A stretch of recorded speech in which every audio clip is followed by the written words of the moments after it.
So I interviewed my dad, um, my youth football, baseball coach, Pat Almgren, and a teammate of mine, Eli Nappy, for insights gained about my strengths, accountability for myself and team.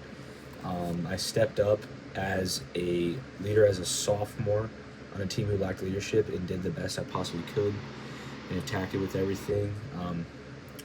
A couple other my strengths are leading by example. Um, Coach Almgren, my youth football coach, said that when I was younger, I was not the best player.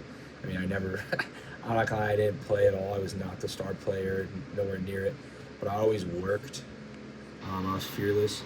Um, I always took the risk, and I was never afraid to get better. Leading by example. Um, if if I wasn't willing to do what I preached, no one would follow. Um, and then Eli Nappy said that I had extreme passion and resilience.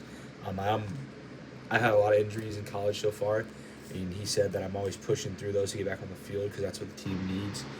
And my passion is that I have contagious energy, and I always try to make myself better every single day, and I push myself to the absolute max, and I expect everybody else to do the same. Um, Also, some of the insights I gained on my weaknesses are sometimes I am too passionate. I kind of expect people to uh, do do what they're supposed to do and be at the level that maybe I'm at, and I don't understand that it takes um, some people a while to develop, and some people just don't have it yet. Um, you know, that's one of the things that I really recognize within myself after doing these interviews. The most common pattern I noticed was one of my weaknesses, which was not necessarily recognizing that people aren't there yet, and kind of yelling at them for not being there yet. In my head, like thinking I'm keeping them accountable, but really they are trying their best, and really they are trying to improve the best they possibly can. And I think that just comes from the passion and the fierce competitor I am, as Coach Almgren said. Um, and I'm a pretty intense guy. Like I really get into in anything I decide to do in life. Um, Even losing in pickleball, like I'll scream at my best friend just from that. And in football it's the same way. And I gotta do better to control myself.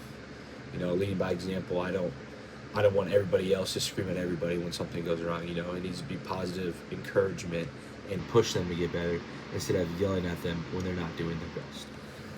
For my values,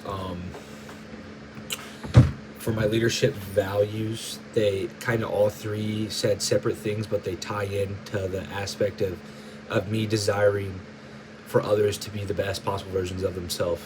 My dad talked about my spirituality and my accountability within, my faith, and how that translates into football.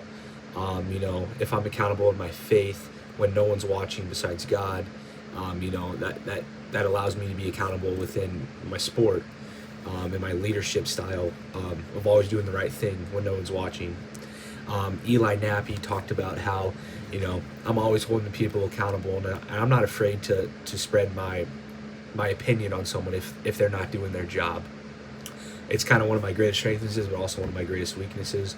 There's a fine line, and sometimes I go too far, sometimes I don't go far enough, sometimes I'm just right in the middle. That's one of the great things about taking this class and learning from John Wooden's perspective is how to do it in the correct way.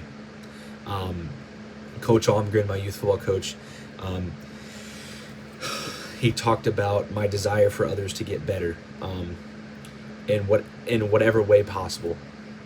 I'll do anything for anybody to get better. He kind of talked about how I will take the glory off myself for others to improve, whether that means I have to stay after practice with someone, help them, if that means I have to just go talk to someone. um, you know any aspect of that, I'm willing to sacrifice for sure for others to become better. For my the emotional aspect of it, I mean, these are very three important men in my life that have positively affect me in every way possible, from mental fortitude to friendship to fatherhood to mentorship. Um, these are three of the guys that I could call on at any time, and they would sacrifice anything.